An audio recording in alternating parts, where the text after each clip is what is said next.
race winner earlier, Richard Duke. Great performance from him, from the South African. Matt West, obviously we saw him do brilliant. He's done a lot of Rotex Max racing, and he's been having a great weekend so far. Mark Jaggard, well, second place in the HRCR Championship, so he's got his credentials. We've seen results from him. And James Martin, bit of a struggle earlier on with the kart switch and all this kind of thing, so he lost out a bit, but he's been a semi-finalist in a number of years, so for goodness sake, he's not to be written off, is he, at all? So we'll see what occurs. Ramon Pinero is here. We saw Ramon win earlier on an exciting race against Joris Sturm. Ramon, it's pretty exciting out there, isn't it? Yeah, it was definitely a very good race. It was quite tense because he was behind me the whole time, but at the end I managed to sneak in after a bit of a controversial decision and a back pass flag. But, that's okay, he's blew his pit stop, so no problem. Ramon, obviously you know quite a few of these guys now. Who is your pick of this? Would you be going for Brad Philpott? Would you be going for Craig McAllister, Richard Duke, maybe even Johnny Elliott? I mean, Johnny tends to kind of end up in the difficult heats, doesn't he? Well, he hasn't been the luckiest of guys, but last year when I raced him in this actual layout, he was really quick. But although he was quick, I think Bradley's got in the hand. He's been phenomenal since yesterday. He's been really quick to the first hit. Plus, I'm sleeping at his house, so if I don't pick him as a winner, he might check me out. Absolutely, you may find it's a cold night tonight if you're not picking him. However, we've got Slavik Piskors on provisional pole position now from James Martin. Johnny Elliott is actually in third place at the moment. Callum Kirkpatrick is in fourth.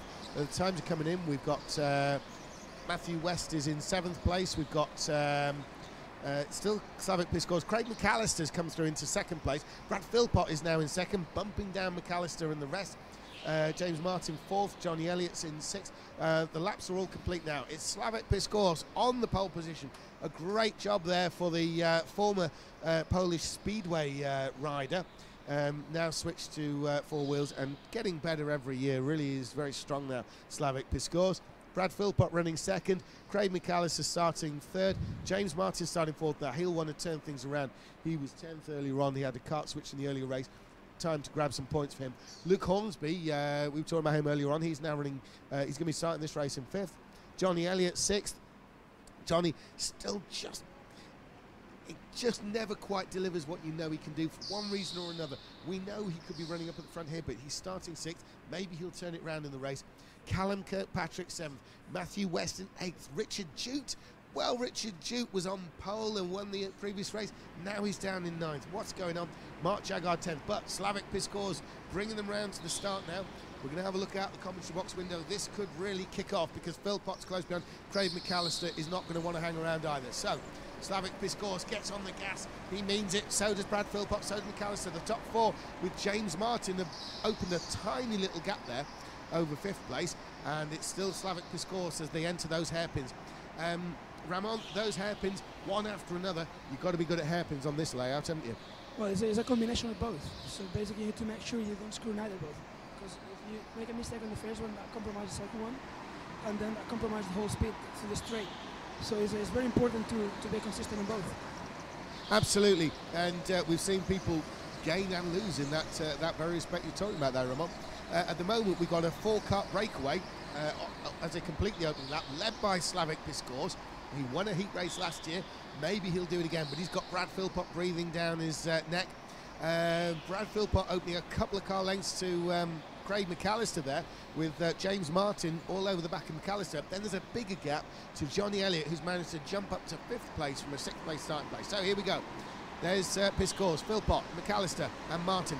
Here's the gap to Johnny Elliott, and behind Johnny Elliott is Callum Kirkpatrick. It'll be interesting to see now what Johnny can do. He has no one in front of him. We had one guy in the pit stop. It's James Martin. He just stopped with a very good pit. Well, that's interesting. Early stop by James Martin. The only reason you'd ever want to stop this early, I'm sure you'll both agree, Steve and Ramon, is if you thought you were being held up. And that must be what he was thinking. Now, if he thinks he was being held up, it was by Craig McAllister, who we've already seen finish second. Well, yeah, I mean, it's a bit surprising, because if I'd done that, I would have waited a couple of free laps to see actually how my pace is. Because remember, this guy, no one had tested in this track, so we don't really know how this guy behaves in that track or how quick he can be. But if that was his thought about it, it might go good, it might go bad. You're absolutely right there, Ramon. That's very interesting. I mean, we're talking here with Ramon Pinero, who won the previous race. Luke Hornsby early pit stop by him. Now, he pitted out of something like 7th or 6th or 7th place. He's dropped to 8th. No, it's 9th. He's been passed by Mark Jaggard. He's been passed by James Martin. Luke Hornsby has cycled himself through to the tail of the field by that early pit stop. However, he obviously feels he can manage to claw something back by being on his own there. As we see the leaders come through, that's Brad Philpott chasing down race leader Slavik Piskors. Slavik Piskors currently fastest on the circuit. It'll be interesting to see what strategy now they both pick, because they're clear that they're faster than anyone else. So Zach might try to do what I was trying to do in the first race, the race I won, which was standing in front of him as long as I could, and then when he pitted behind me, then pit just a lap after to cover him. Or if Brad will try to pit early and then try to put his own pace. Absolutely, Ramon, and just like your race when it was you and Joris Stern, the fastest lap is going backwards and forwards between these two leaders. Currently, it's Brad Philpott now who has the fastest lap of the race, and Slavik Piskors is, well, he's defending by trying to drive quicker, and that's probably got to be the best way of defending if you're up there in the front, isn't it? Well, absolutely. I mean, the best way to defend is having no one around you. So if you can pull a gap, then for sure no one's going to be able to attack you. But we'll see. I mean, I think Bradley is a really smart guy. He's done a lot of races on pit stops, so he will wait to the right time to attack for sure, and we're going to see one attack from him. Absolutely, a lot more experience in terms of strategy by second place Brad Philpott, we can see here. There's Slavik Piskors, the former Polish Speedway ace. He is leading the way, but he does not have the second place driver Brad Philpott's experience of handling this kind of strategy. So Brad Philpott, you'd have to say, has a potential advantage here, but Slavik Piskors has now taken the race fastest lap from Philpott. It's backwards and forwards in terms of fastest lap for these two guys, Steve. It is. They can't be separated, can they, up round the back of the circuit? I mean, what is it, 0.487 seconds between them? Bradley closes up yet again as they come round the top. He's looking down the inside there, just faint to move to the inside as they go through out to start another lap, but no, it's very close. And I think Bradley, as Ramon was saying, it's going to be the pit stop that Bradley's going to try and get the move on Slavik, but whether it pays off or not is another thing. Absolutely, a bit of a lonely run there in third place, and in the pits it's the number 9. That, of course, is Callum Kirkpatrick. Now, Callum Kirkpatrick got passed by Johnny Elliott earlier on for position after the start. And he's been nailed by quite a few people there. Here they come. He could well lose a place to Hornsby. So Luke Hornsby, who we had running last, yes, Callum Kirkpatrick has been done by Hornsby. Despite trying for a better strategy there, I think Callum Kirkpatrick has unfortunately come out for the worst in that one. Yeah, it wasn't great, was it? He was just a little bit slow on that second stop. He was waiting and waiting, and he'd gone a few seconds earlier, and he could have got ahead. But nevertheless, there's still 15 minutes to go, and he's right in contention, so it's not over yet. Absolutely, another pit stop. It's the 17. Now that's one of our front runners, I think, Johnny Elliott. Yeah, Johnny Elliott. He, what's going to happen here? The number 10. That, of course, is James Martin. James Martin, does he pass him? I'm trying to find that out there somewhere. No, Johnny just held on. We've got action down the bottom that the producer's rightly focusing on with the 17. Yep, so a replay. Anyhow, back up at the front, we've got Slavik Piskors with a new fastest lap of the race. Slavik is in the lead with the fastest, but look at Brad Philpott, less than a cart length behind. Steve, they're catching up a back marker, which I believe could be Mark Jaggard. I wonder if one of these two will pit or whether they'll just go for it. It depends, doesn't it, Brad? We're not sure when he's going to make the pit stop, is he? But it depends if Mark Jaggard's going to hold them up or not. Just going back to Johnny Elliott to say, I used to race against Johnny years ago when we first started at Daytona, Manchester. And he's a fantastic driver, really, really nice lad, and it's always a pleasure to race against him. And I'm glad he's come out of the pits. He seems to have gained maybe 1 or 2 positions there. He's up into 6th place now in cart number 17, which I was in yesterday, and I didn't do too well in 17. So I think Johnny, going down the back straight, he's jumping up and down in the seat, maybe feeling a possible lack of power. So he's done well there. He's got the pit stop well, and he's up into 6th place. So see if he can hold on to that. He's got a very fired up James Martin and Luke Hornsby right behind him, and now Callum Kirkpatrick as well moving into the mix. So 4 drivers there potentially fighting over 6th place. Absolutely, we're looking at the leaders coming through to end the lap there. That's Slavik Piskors and Brad Philpott. A little bit of a gap to with a back marker between them to Craig McAllister. Yeah, it's interesting what you were saying about Johnny Elliott. He's now got a bit of a bunch of guys behind him all looking to tackle him. However, Johnny Elliott, definitely somebody, his head needs to be in the right place, doesn't it, to get the result. You'd say that if he was an artist, what we would see would be brilliant, but an awful lot would be in the bin. However, he's a race driver, so he's always on show. So we do see a potential up and down performance by Johnny Elliott. for his sake and the point's sake, hopefully it's going to be one of those up performances. Yeah, it is exactly, and like you say, he's doing well. He's keeping in front at the moment. He's taking a lot of time out from karting, and he was telling me to concentrate. He's buying a house, and he's sort of getting his life on track. So he seemed quite gutted when I asked him, because he's usually posting. I follow him on Facebook quite regularly with all his Club 100 events, but he hasn't seen anything yet. And I just inquired, what's happening, Johnny? What you doing? And he said he's just, trying to get his life on track. He's buying a house, and it's just, it's one of those things. He does want to do the karting, but obviously, life's got to come in front. Well, he's looking to get his racing on track in this event. He's currently 6th place. He's ahead of James Martin, Luke Hornsby. Meantime, we're back with the leaders. It is still this Slavek Piskor's versus Brad Philpott battle for the lead. Neither have come in the pit yet. Craig McAllister still back in 3rd place. He's sort of getting a bit of a watching brief. The two leaders, there they are, 1st and 2nd on screen. Slavek Piskor's holding Brad Philpott back. Philpott's got no answer at the moment. I'm wondering, is Brad just staying calm, or is this Brad's full potential? And Slavek Piskor's is pulling an absolute flyer to stay in front. Yeah, it's very, very good, isn't it? The pit stops are going to be so exciting. We're going to have to just wait and see, because one mistake from either driver is going to determine who gets out in first. Very, very close indeed. The lap times 34.38 for Slavek and 34.34. Just literally 4 thousandths of a second between them. There's nothing at all. Absolutely, and that's the new fastest lap for this race by Brad Philpott, that 34.34. And we're going to be, we've got a huge battle going on there on screen. That's Johnny Elliott that we've been talking about. He's holding off James Martin, Luke Hornsby and Callum Kirkpatrick, and he's really having to work that out. There's Elliott, there is Martin, Hornsby and Kirkpatrick. Johnny, it does seem to be that he's actually trying to squeeze a bit of a gap ahead of these guys. They're working hard to stay with him, as Johnny Elliott's looking for maximum points he can get from this. Well, they're fighting amongst themselves, aren't they? Like you say, Johnny's just been able to just pull away that little bit, but now again Luke Hornsby has just dropped away ever so slightly from the back of James Martin. So into the pits we've got Matthew West. Matthew West has pitted out in 4th place. That promotes Richard Jute. Yeah, he's just come out, hasn't he? I thought he might just be able to get in he's front back of him, on the but track. Unfortunately he's lost quite a few positions there. He's now down into 9th place. Yeah, he's gone behind the Elliott, Martin, Hornsby and Kirkpatrick battle, which is about the fastest on the track, although it has to be said, Philpott and Piskor's are running a searing pace. Here they are on screen. There's Piskor's in the lead, Philpott 2nd, as we can see them coming into these sequence of hairpins, which replace this now section on the alternate layout. The second round of heats. There's Craig McAllister running in 3rd place, trying to draw him in, but he's a couple of tenths away every lap and falling back. Yeah, it's a shame, because I say Craig McAllister, again, a very, very quick driver. Raced against him in my first heat, and I just couldn't get near him at all. He was very, very fired up. Speaking to him before the race as well, really nice chap. But he's doing very well. I say 3rd place. I'm sure he'll be happy with that.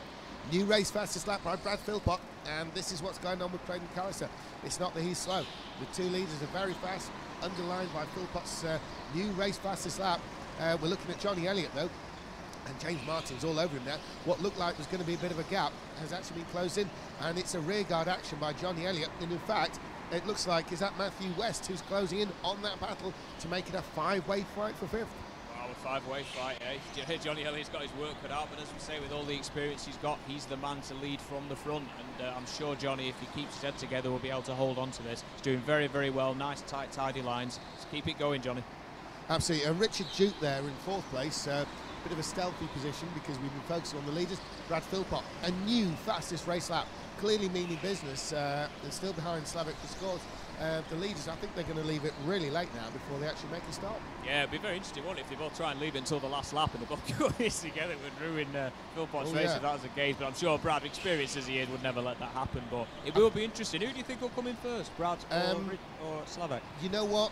I think it'll actually be Philpott, because I think the person here, with the greatest respect to Slavek, the person here with doing the most strategic thinking will be Brad. Not that Slavek doesn't think about it, it's just Brad thinks a heck of a lot about it, yeah? So Philpott will have these parameters. Philpott's the kind of guy who'll know where he's going to come out. I actually think both of them are pretty scared of coming out in the middle of that Elliott, Martin, Hornsby, Kirkpatrick and West battle, because they know that they're quicker than those guys, and they know that to make a mistake on the pit stops, come out in the middle of that lot, is going to give the advantage to the other and probably the win. I was just going to say, they are closing in on that massive battle, that near enough 5-kart train, and the pace they're going at, it won't take long before they are right behind it. Johnny is now literally got James Martin right up behind him. Bit of a small gap back now to Luke Hornsby, but he's still him and Callum Kirkpatrick. They're having their own little fight. Two tiny little battles there going on for 6th and 8th place, but they're all still tightly knit. And as you say, is Slavek and Brad going to close up on this before they make the pit stops? Absolutely, they're coming around to complete their laps, but both of them on the previous lap set a new personal best and the fastest race lap for Philpott. They are trying to draw clearer and clearer and clearer from this battle behind. Now, although the battle on the track is some way behind them, it's not to do with you know, where they are, reference them for position. It's where they'll come out at the end of a pit stop. They do not want to be in the middle of this battle because it will hand the advantage to the other. I think they just want to get ahead, then pit. If it wasn't for this tight battle going on behind, they'll be working out where they are. I think one of them would have been in. Yeah, it's very true. I just want to make a shout out here to Mark Jaggard. He had that huge train with Johnny Elliott and he moved right to the outside. Great race driving there, just to let the guys through without slowing him up at all. Well done, Mark. Absolutely, very sportsmanlike behaviour there from Jaggard. Not in contention, he is running last and a lap down from the carts in front. Here's Johnny Elliott on screen, turning in with James Martin chasing him down. There's Johnny Elliott coming round. There's a little bit of gap there to Luke Hornsby, but as we've seen, this gap is constant. Now we've got someone in the pits. Is it one of our leaders? It's the 21. It's Richard Duke. Richard Duke comes out to 4th place. Where's he going to come back in? Oh, he comes back in the 7th place, just behind that nasty battle. Here it is. That's going to make it a 6-cart train now. It's fantastic. We've got Brad in. Bradley Philpott. Now this is important. If Duke can pit stop and come out in that train, Philpott should clear it. Philpott should clear it. Yes, he does comfortably. Now, Slavek Piskorz will probably have seen this. He'll be looking around on the track to see where Philpott has come out. He will know once he's seen Philpott has come out clear of that train, he'll know it's safe to pit. And I'm sure we'll see Slavek Piskorz in fairly soon. 6 minutes in the race. Piskorz on his own. Will he be in this lap? Yes, he is. Yep, comes straight in. Piskorz has seen it's safe to pit and he's made that stop. Oh no, he's stalled, Oh no, what a disaster. What a disaster. Oh, and Craig McAllister comes through, take the win. Believe it. Unbelievable. He's surely keep your head together. He's gone again. Stalled again. Oh my goodness. Absolutely agonising to drive. I can feel for him there. Oh, yeah. Unbelievable bad luck. What a shame. Unfortunately, that is racing, but Slavek Piskorz, that's going to be a tough pill to swallow. That really is. And let's be fair, I think he could have had the measure of Philpott. We'll see where he rejoins. We've got him listed in 3rd, but I'm not sure that's where it's really all at. We'll soon find out. Hopefully he's got away with it because that is big damage limitation. We've got Craig McAllister in the lead. If Slavek's 3rd place is Jeremy, here's McAllister in the pit. McAllister in the pit. We'll see Philpott take the lead. Surely he has. We'll see Piskorz. Piskorz. Yes, he's done it. Just going to do it. Very close. Bumpers, and Piskorz takes 2nd. Now, for a man who's been in the pits and stalled twice, that is a great result coming in 2nd place, isn't it? Well, unbelievable. Like you say, I feel like he's dropped 20 quid and picked up 6pence. Incredible stuff, but at least he's been able to keep that 2nd place. You could tell that he was never going to give that up, that 2nd place, no matter how close Craig McAllister was coming out of the pits. And that's one fired up Polish driver, because guess what we've got, Steve? A new race lap record by Slavek Piskorz.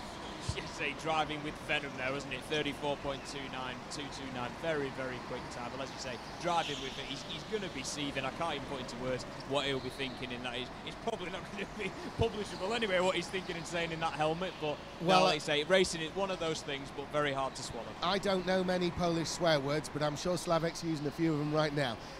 He obviously has a big gap now, 7-second gap to Brad Philpott. In terms of what happened, it's a get out, isn't it? He's going to be 2nd. I'm sure he would like to think he could take the fight to Philpott had he not had a double stall in the pits. But let's be fair, Philpott's been running very fast. He is Philpott. Well, actually, it is Slavek Piskorz with the fastest race lap so far. So it's a bit unfair to suggest that Philpott might well have done him when they were away from each other in the pit stop. So I actually think that. In my heart, I feel that Philpott might have actually won this race. I'd say, if I was to make a guess with a fair shout, I'd say 60-40 in favour of Brad Philpott. But Slavek will feel that he really should have won this one, I'm sure. It was. It's a real shame, because it would have been a great battle to see them as well coming out of the pit side by side. And as you say, Bradley Philpott, he won't believe his luck, will he? I mean, like you say, he would have seen Slavek sat in the pits, pointing at his engine as he's gone past and think, wow, couldn't get any better, really, could it, for him? A new race record by Slavek Piskorz. You know, he really has the bit between his teeth. There's no stopping this this driver. Maybe I'm wrong that Philpott was being most likely to come out on top, because Slavik Piskorsi is just going faster and faster and faster. He's done a bunch of laps quicker than Brad Philpott now. There's Johnny Elliott sort of bouncing up and down. I'm not sure that does an awful lot for the kart, but it's probably a psychological thing. Johnny just feeling like he's getting that little bit more out of it than he might have otherwise. Yeah, that's what I do it as well. As you say, I don't think it does anything really for performance, but it just makes you feel like egging the car on a bit to say, come on, get a move on. Absolutely. Johnny Elliott is now up into 4th place behind Craig McAllister. That's a jump up from where he was. We're seeing Elliott on screen now. That's him leading that little group there. It is James Martin in 5th behind him. Luke Hornsby in 6th, Callum Kirkpatrick. We've got Matthew West behind that. Richard Jutes has dropped to 9th, and Mark Jaggard. Mark Jaggard is running in 10th, albeit a lap down on the next driver. Still Slavik Piskorsi in 2nd place, and still with the fastest race lap. But we've got two and a bit minutes to go. Say Slavik, it's such a shame. I can't tell you, I can't get over it. 34.225 as well. It's a quick lap. He is driving so well, and it's just a shame that we couldn't see those guys having the fight out to the death. It's still it's points for Slavik, isn't it? You've got to think 2nd place. He's still in the end probably going to be happy with that once he calms down. Absolutely, it would have been this or the win. It's not like he's dropped 5 places with a problem. You know, he's not finished any further back than he might have. He and Philpott were pulling away. It would have been a straight fight to finish, so he would have been either 1st or 2nd. And as it happened, despite the problems, still got 2nd. So still a great gain in points for Slavik, and it will help him in his quest to make the semi-finals this year. Yeah, it's still, he's like you say, he's still going to be right up there, isn't he? Very quick driver. Good shout out as well to Craig McAllister. He's there in 3rd place again. It's another very consistent result for him if he can hold on for that. Absolutely, and Craig McAllister has set his personal best race lap just on this last lap, as you talk about him. Slavik Piskorsi is, you know, closing in all the time on Brad. He's got it down to around 6 seconds. He's about to cross the line. It may well be closer than that. Yes, he's down to 6.0. He's made up over a second, maybe 2 seconds on Philpott since the problems in the pits. He's still the fastest on the track in this race. McAllister has, in 3rd place, has set a new personal best. He's getting faster with every lap as well. And Johnny Elliott continues to hold on ahead of James Martin in this big battle over 4th place. It's Craig McAllister, like you say, setting his fastest lap on the last lap. That sounds like me. I don't know how I do it, but we'll go into a 2-3 hour endurance and I'll set my fastest lap with 2 laps to go. I'm absolutely exhausted, and somehow I managed to do it. Oh, we've got to look at that side by side. Elliott, gosh. James Martin, has he lost that? No, he's been able to maintain position, but that got Alexander. Here's the replay. Martin down the inside, clatters off the side of Elliott, shunts him wide, realises he's going to get a penalty, so has to let him back through, but most importantly, doesn't want Hornsby taking advantage. No, and it very nearly did. Shots in front of Hornsby there to shut him down. Anyway, the checker flag is coming out. It's going to be Brad Philpott. 2 race wins for Philpott. Slavik Piskorsi, an amazing 2nd place. And then on the last lap there, that is his fastest, previous lap, penultimate lap. Slavik Piskorsi sets a new race record. It's going to be Craig McAllister in 3rd place, I'm sure. And here comes Johnny Elliott for 4th place. Johnny's going to be pleased with that one. He started 6th. He's made up a couple of places. I think that's a result for the Elliott camp, isn't it? Yeah, well done to Johnny there. He drove well, he kept his head, and yeah, I'm sure he'll be pleased with that 4th place. So James Martin coming through in 5th, he drove well. Luke Hornsby, after that poor qualifying, coming through in 6th. Callum Kirkpatrick there in 7th. Absolutely. We saw Elliott, Martin, Hornsby and Kirkpatrick run 4th, 5th, 6th and 7th. Matthew West came in 8th. Richard Jute, he's gone from, for Jute. He'll be absolutely with that. One end of the scale to the other. He won his first heat race, running at the back in the second one. Jaggard brings out the top 10, obviously in 10th place. Well, Richard Jute, that says it all, doesn't it? I mean, that's how competitive BRKC is this year. He was at the 1st place in the first race, and then he finished his 2nd to last. Absolutely. It's that close, and it all depends who you get drawn with in the heat. But like you say, he could bounce back from that in the next one. He could be 1st in his next well, race. He can. I think in his first race, he won it on speed. In this race, not qualifying on pole meant he needed some experience, mostly with strategy. Naturally, it wasn't going to be there because this is his first time in this kind of racing. So Richard Jute, he found himself out strategized, I think, really by the others, and he found himself in 9th place. But a good show. He's not slow. Everybody is just around about a second apart. So that's not someone driving slowly. That's someone just getting out strategized. Yeah, it's very close, isn't it, between them all? The top all 9 drivers within the 34.5 second boundary. Very close. And let's hope the next heat will be just as good. We've got some fantastic drivers coming up in this one.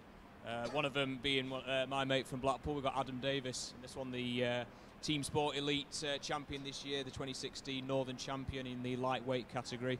Adam is seriously fired up. He's doing very well. He finished 6th place in his first race against a lot of quick drivers. Didn't let his head drop, and I'm going for him to try and get somewhere in this one. You've got Ross O'Meara as well. He's again a friend of Johnny Elliott's. Again, quick driver. I used to race against him from Manchester. So it's going to be interesting, this one, James. We've got a few drivers that are going to be up there. Sam Slater, Ben Churchill. He did well in his first race, finished second, I think. Tom Van Dyke. Tom Van Dyke's having a great weekend, isn't he? He's one of the quickest drivers. Got a quick lap time yesterday. I think it was second quickest, Tom, last time, and he won his first race. So this could be a cracking heat. Okay, so taking the entry for this one, this is the 8th of 10 heats in the second round. Taking it from the top in the entry there, obviously, Steve, you've run through a whole bunch of them there. We've got Kilian Stodder, who was second in the championship in the Junior Belgian Championships in 2012, since done a lot of racing at the more senior level. We've got Luke Jones, who, of course, former Super 1 racer with the factory Burrell team. Again, outdoor racing, it's a bit of a different gig, so we'll see how he does in that. I've been saying his name all wrong because it is actually spelt as if it's Ross O'Meara, but it's actually Ross O'Mara. We've been we've been told over the internet that by those watching who know Ross that we actually got his name a bit wrong. So it's Ross O'Mara. He's going to be the third entry there. Michael Beddoes, we've seen plenty from him. Adam Davis, you went through. He's, of course, the Team Sport Elite champion 2016, so we'll see what he does. Franklin Richter has come over from Holland, Denmark. Franklin Richter, Danish driver there. Sam Slater, Team Sport Chase the Ace runner-up. It's always going to be a hard one, that one. And so, he's done well in that one, Sam Slater. Ben Churchill. Ben Churchill we saw show well earlier on. In easy pick midfield, potential to run at the front. Jamie Harrison, we saw Jamie earlier on. He's normally racing Formula V in car racing. This is obviously the sort of winter racing for him. He finds himself in the British Championship. Tom Van Dyke. What can we say about Tom? He was 5th in the Junior World Championship in 2015, 2016 as well, and 3rd in the Polish Championship in 2016. So a lot of credentials from the young Tom Van Dyke there. I think my tip for the win in this one would be Tom Van Dyke. What do you reckon, Steve? Yeah, Tom's going to be up there, but like you say, there's a lot of drivers up there. Sam Slater, very quick driver. Ben Churchill, very quick driver. Adam Davis, they're all there, and that's what could make this one a thing. But I'll agree with you. I'd say Tom Van Dyke for this one, with Adam Davis going to be a strong second and Sam Slater in third. Yeah, well, as I can dream. You just nail it there, Steve. We'll see what happens. Obviously, our predictions rarely come true, but you could be on something there. There's an interesting mix here of drivers who are real standouts and others who are looking to pick up something where they can in this particular race. We're looking down there. We can see the lineup just being held up. I think we're getting everybody in position. May well be waiting on a driver. Certainly waiting for someone to get in. Is that Van Dyke waiting for it? No, I don't think so. Waiting for someone at the back there. They're checking over a cart before the driver gets in it. Formula Fast are really big on trying to make as even as possible a fleet as they can. It's not easy, but they spend a lot of time checking and testing the carts always. They're testing between races and definitely overnight. We're seeing quite a consistent fleet here. Which is always important in a rental kart race. You can never get things identical, but if you want to get identical, you don't get much closer than here at Formula Fast. No, you really don't. They do a fantastic job. We've seen them in the pits when they're working on the karts, as you say, in between races. And no, it's a very, very close knit, and most of the karts are very, very well matched. But this will be an interesting session. So I think we've got all the drivers ready now in the pit lane, so we should be ready. This should be a very interesting qualifying session. Bring it on. Absolutely, we can see on screen there all the karts lined up in the pit lane. Their first lap out, you can see they're just leaving now onto the track. They crossed the line. Now, sometimes a reasonable indicator to how things are going on the lap is this out lap. because they cross the line and then they cross it again to start their actual qualifier and then complete it. But on this outlap, we can get a little bit of a picture, so long as it's not the first kart out. We get a bit of a picture on how that driver's doing.